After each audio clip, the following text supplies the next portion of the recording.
Yo les voy a hablar el día de hoy de un libro de relatos de una escritora argentina contemporánea, cuyo trabajo ahora ha cobrado mucha relevancia y además trabaja temas muy vigentes. Yo voy a trabajar un poco, bueno, a contarles un poco superficialmente algunos de los temas que aborda en este libro y en su literatura en general, sobre todo en lo relativo al género, la violencia y el cuerpo, ¿no? El libro de cuentos se llama Las cosas que perdimos en el fuego y la escritora es Mariana Enríquez. Pasamos a la siguiente, por favor. Muy bien. Me gustaría empezar con esta cita que justamente la propia Mariana Enríquez refiere todo el tiempo cuando habla de su literatura. Mariana Enríquez escribe literatura gótica de terror, y entonces ella dice: escribo ficción oscura porque me ayuda a saber cómo vivir en un mundo con monstruos. Ya lo dijo alguna vez Goya, que el sueño de la razón produce monstruos, y pareciera que hoy vivimos tiempos irracionales más que nunca. Las cifras actuales de la violencia, particularmente la ejercida contra las mujeres, han alcanzado números exorbitantes. Tan solo en México, en el periodo de enero a junio de 2020, el número de feminicidios superó los 2.000 casos, sin contar con aquellos que no han sido denunciados y que permanecen ocultos por la intimidad del espacio donde ocurren. Así, tratar de encontrar una explicación racional de esta violencia parece un trabajo imposible y destinado al fracaso. Sin embargo, en contra de esta aparente irracionalidad, sabemos que estas violencias son sistemáticas, que responden a discursos ideológicos y esquemas de desigualdad bien estructurados. Son mensajes articulados que respaldan y legitiman la opresión de ciertos cuerpos sobre otros. No obstante, la escritora Mariana Enríquez, sin proponérselo de manera consciente, interpela esta violencia y para ello utiliza como herramienta su propia racionalidad, su carácter monstruoso. Para ello, convierte el terror en el motor de su obra, pero no solo como género literario, sino como extrañeza cotidiana y desvío de la norma. Situados en la Argentina contemporánea, sus relatos tienen como protagonistas y narradoras a mujeres que se apropian de la violencia ejercida sobre sus cuerpos y sus vidas y la utilizan como una estrategia de autoafirmación y empoderamiento. De este modo transforman la violencia que viven de mecanismo de opresión en fuerza emancipadora que les permite liberarse de muchos de los estereotipos, discursos, moldes sociales y agresiones que reciben por parte del sistema patriarcal. Bueno, esa sería como una introducción a este libro que vamos a ver. La siguiente, por favor. ¿Quién es Mariana Enríquez? Mariana Enríquez es una escritora argentina contemporánea, que actualmente se ha convertido en una escritora muy famosa y una escritora de culto. Empezó su carrera ya con mucha visibilidad porque publicó su primera novela a los 21 años, entonces pues ya una escritora tan joven llamó mucho la atención de manera mediática. Y luego pues esta primera novela era una novela de juventud que hablaba de los años locos, de los jóvenes que viven en exceso en los años 90, entonces pues eso también la catapultó hacia un público muy específico, ¿no? Los jóvenes les encanta leer esta novela, ¿no? Se identifican mucho. Y luego pues siguió escribiendo cuentos y poco a poco se fue decantando más hacia la literatura de terror, que es la que ahora a mí me interesa presentarles, ¿no? Tiene otros libros como Cómo desaparecer completamente. La anterior, por favor, todavía. Este, mm, bueno, tiene varios libros. El más reciente es del 2019, que es una novela muy grande que se llama Nuestra parte de noche. Y también es una novela que ha tenido una recepción muy importante. Ganó el premio Herralde de Literatura, que pues, es un premio editorial que tiene mucha relevancia, ¿no? La siguiente. Bueno, ¿cómo construye Mariana Enríquez su literatura? Para presentarles un poco una introducción a su obra, pues les voy a hablar de algunos de estos aspectos, ¿no? A qué tradición se apega, cómo construye su imaginario del terror, qué hace que su terror sea tan particular, porque no solamente es un terror clásico, sino que aporta una crítica social muy importante, cuáles son los temas recurrentes de esta autora, cómo aborda los universos femeninos, que eso también es algo muy particular en su literatura, y sobre todo el tema del cuerpo, que es algo que está muy presente en sus relatos, en sus novelas, es como una preocupación constante de la autora, y porque pues el cuerpo es como esta herramienta que tienen sus personajes para expresarse, ¿no? Para darle la vuelta a esta violencia que sufren cotidianamente. La siguiente, por favor. Bueno, como les decía, yo les voy a hablar específicamente de este libro de relatos que se llama Las cosas que perdimos en el fuego. Son 12 relatos que fueron publicados en 2016 por la editorial Anagrama. Todos son relatos fantásticos y la mayoría de ellos están contados por mujeres. Solo hay uno de ellos que el narrador es un hombre. Y pues muchos tienen elementos de terror y algunos de una violencia bastante gráfica. El siguiente, por favor. Bueno, como les decía, una parte importante para entender la obra de esta autora es ver de dónde proviene.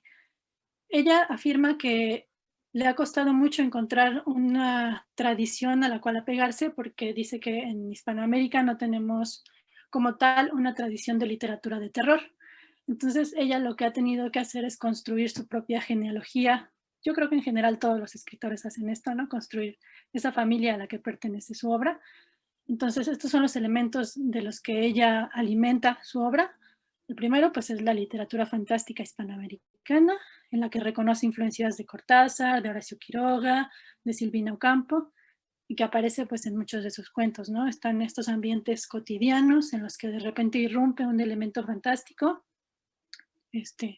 Por ejemplo, tiene un relato que se llama El patio del vecino, y pues es como un cuento cotidiano en el que una pareja se muda a una casa en los suburbios y de repente pues la mujer empieza a percibir que pasan cosas extrañas en el patio del vecino y pues eso detona ahí una serie de situaciones extraordinarias, ¿no? Luego, otra tradición a la que se apega Mariana Enríquez es la escuela de terror anglosajón. Esta es una de sus influencias más grandes y que se nota mucho en sus textos. Ahí podemos ver la influencia de Lovecraft, de Shirley Jackson, de Poe y también pues de Stephen King. Tiene también un relato que es en este conjunto de cuentos, un relato que se llama Bajo el agua negra, sí, Bajo el agua negra, que es un cuento muy, muy Lovecraftiano en el que pues la violencia de una ciudad hace que despierte un dios primigenio, ¿no? Un dios de las aguas. Entonces, pues ahí se ve claramente una imagen que viene mucho de esta influencia de Lovecraft. Otra de sus tradiciones es la religiosidad popular. Pues a ella le interesa mucho situar su literatura en el contexto latinoamericano y sobre todo en el contexto argentino. Entonces, pues es claro que a pesar de que tiene toda esta influencia anglosajona, es una literatura muy argentina. Entonces eso se puede ver en la aparición de imaginarios de la literatura popular argentina. Aparecen mucho los santos y los cultos de los pueblos de Argentina. Aparece San la Muerte, que es un santo que veneran en Argentina, muy similar a la Santa Muerte aquí mexicana, pero que tiene sus particularidades. También aparece mucho el Gauchito Gil, que también es un santo argentino, y aparecen pues también mitos mapuches, el imbunche, este tipo de seres de la mitología de Hispanoamérica. También pues está el tema de lo siniestro cotidiano.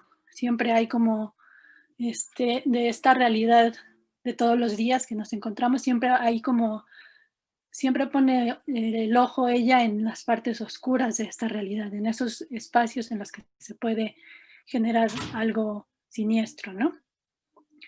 Y pues otro elemento innegable en su obra y que le da mucha fuerza y que la vuelve una crítica social muy, muy importante es que retrata la violencia en América Latina y no lo hace de una manera directa, sino como tangencial, ¿no? Como que esa violencia es el telón de fondo donde se desarrollan estos relatos, ¿no? La pobreza, la marginalidad, tiene muchas menciones a la dictadura argentina, a las desapariciones, y todos sus ambientes se generan en contextos así, ¿no? En esta violencia que lo envuelve todo, ¿no? Entonces, pues esto es un elemento que le da mucho poder a sus obras de hablar de una realidad, no solamente de crear universos terroríficos, sino de partir de ese terror real que se genera por la violencia del Estado y hacer una crítica hacia él. Y por último, otro de los elementos que utiliza mucho en su literatura es la tradición oral. Como les decía, es una literatura muy, muy latinoamericana y entonces pues sí retoma mucho estas tradiciones. La siguiente, por favor. Ahora, algo que se le reconoce mucho a Mariana Enríquez es que ha revitalizado el género del terror y que emplea pues un terror clásico, pero le da este toque particular, ¿no? Ella dice que su terror o las imágenes de terror que ella construye mezclan estos dos elementos. Por un lado, el body horror y por otro, un término que inventó Stephen King que se llama los factores de presión fóbica. El body horror, pues son estas imágenes muy violentas, muy gráficas, en las que el cuerpo aparece de manera muy violentada, ¿no? Imágenes abyectas, el exceso, las parafilias, los cuerpos diferentes, los otros cuerpos. Y esto lo mezcla con, como ya les había mencionado, con violencias reales de la sociedad, ¿no? El genocidio, el crimen, la discriminación, el miedo al otro, la marginalidad. Entonces, a la hora de mezclar estos dos elementos, crea como una bomba de, pues sí, de este terror que se vive en los países latinoamericanos, ¿no? Que es muy, pues de la violencia hacia el cuerpo, ¿no? Como vivimos aquí en México, ¿no? La violencia que ejerce el narco, los feminicidios, etcétera, que tienen que ver con estos dos imaginarios, ¿no? De un cuerpo que está sacado de sus límites a partir de la violencia que ejerce el Estado, que ejerce pues todas estas situaciones que ponen al límite al ser humano, ¿no? La siguiente, por favor. Y bueno, hay muchos temas recurrentes en la obra de Mariana Enríquez y sobre todo en estos relatos. Como les decía, pues está el tema de la desigualdad. Tiene varios cuentos en los que habla de jóvenes o niños que viven en la marginalidad. El libro de cuentos empieza con un relato que se llama El chico sucio, en el que pues una mujer de clase media vive en un barrio marginal, un poco por elección y porque quiere pues sentir como un poco esta vida de la calle. Y ahí pues se encuentra con un chico de la calle, un niño que vive con su madre embarazada y que duerme en un colchón ahí afuera. Y entonces pues empieza a ver cómo pues la vida de este niño está un poco a la deriva, ¿no? Un poco que es una especie de chico condenado a perderse ahí, ¿no? También hay el cuento que les comentaba, el de Bajo el agua negra. Aquí también se ve mucho la situación de los jóvenes o de los niños que viven en los márgenes de las ciudades, ¿no? En Argentina se llaman los pibes chorros, pues son estos niños que crecen en situaciones de precarización absoluta y entonces pues no tienen más oportunidades que dedicarse a la delincuencia, ¿no? Entonces estos niños también son como la carne de cañón de la violencia policial, que los empieza a matar por cualquier cosa y los tira al río. Entonces pues como que estos sacrificios que hacen de estos niños que mueren ahogados empiezan a despertar a esta criatura que vive en el río, ¿no? Que es como un dios primigenio.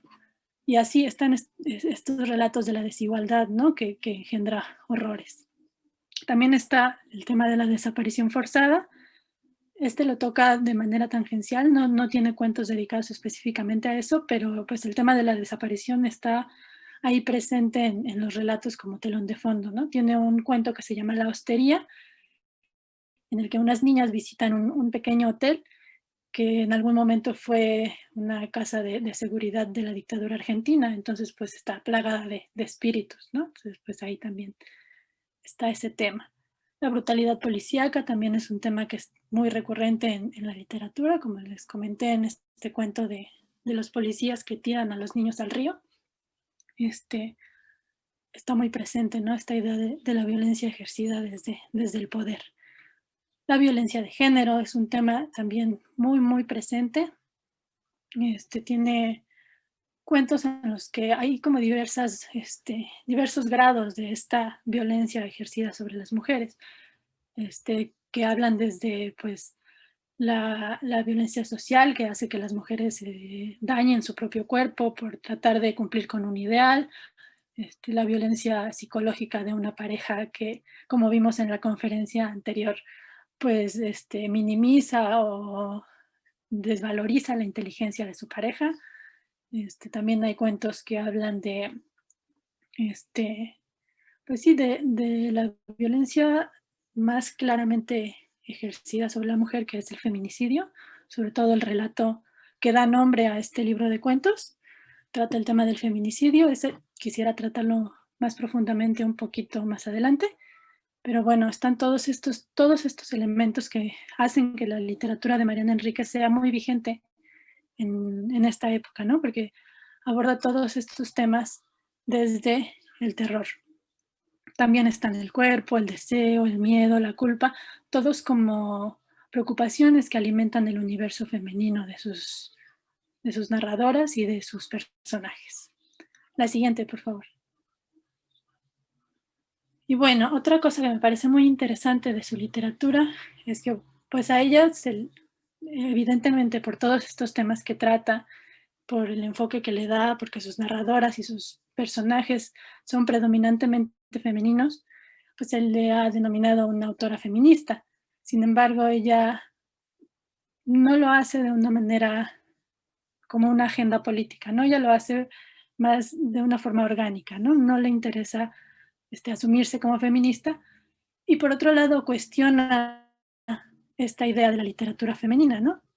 Ella ve en la tradición literaria que hay dos caminos que se les ha dado, o dos lugares en los que se ha colocado a las escritoras femeninas. Uno es el de la intimidad, o sea, las mujeres escriben sobre cosas de los sentimientos, de lo íntimo, de su casa, de las cosas pequeñas, la sensibilidad. Esa es la literatura femenina.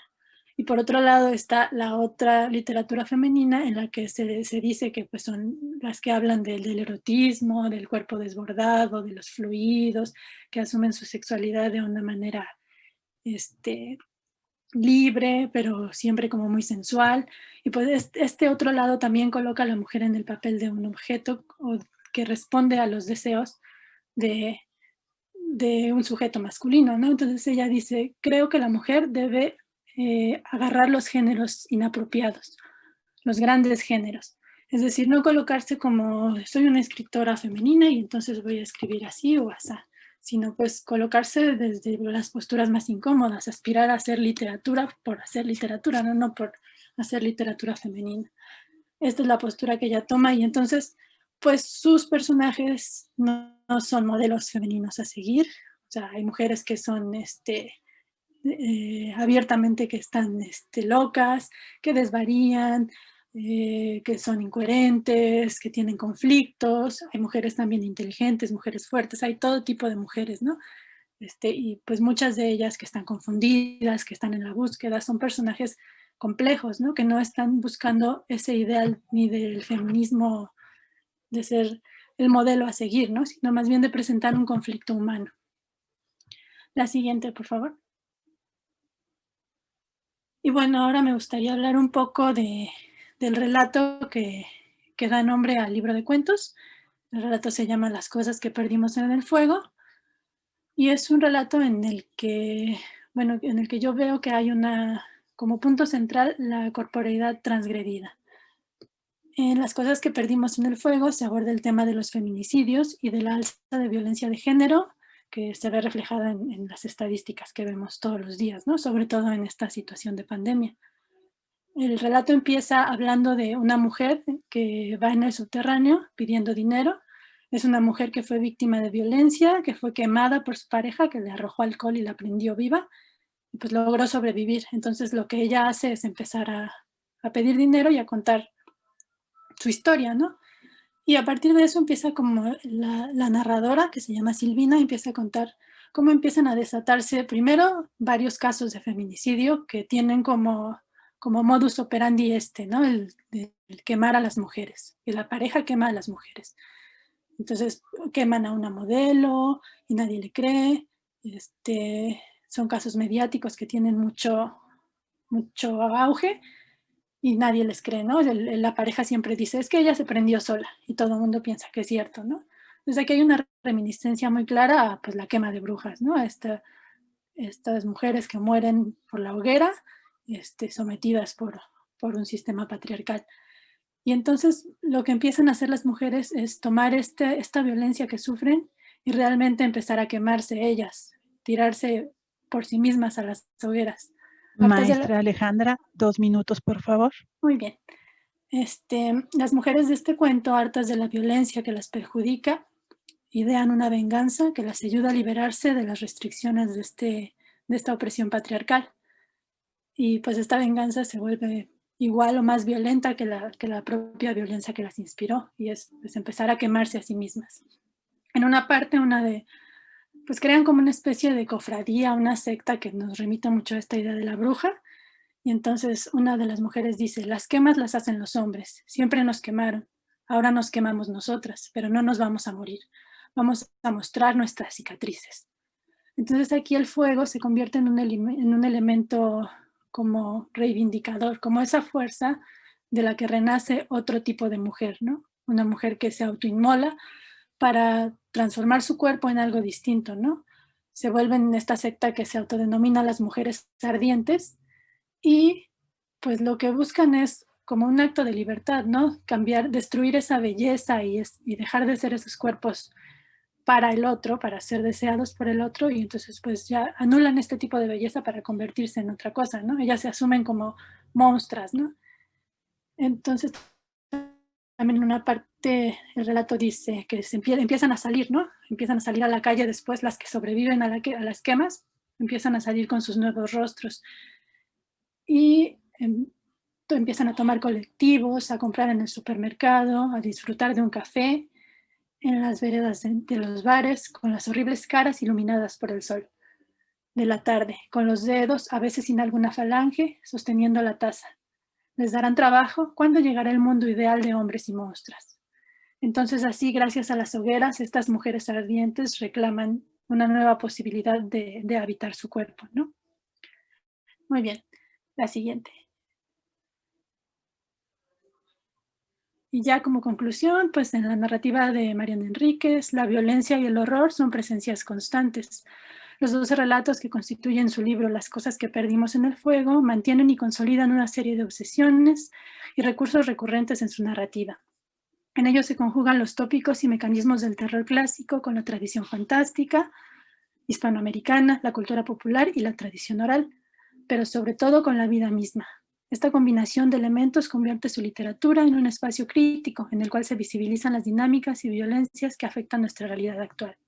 En palabras de la autora, es el horror de la cotidianidad misma, el horror con una mirada política y social. Y bueno, muchas gracias. En la siguiente ya están nada más las referencias y eso sería todo por mi parte.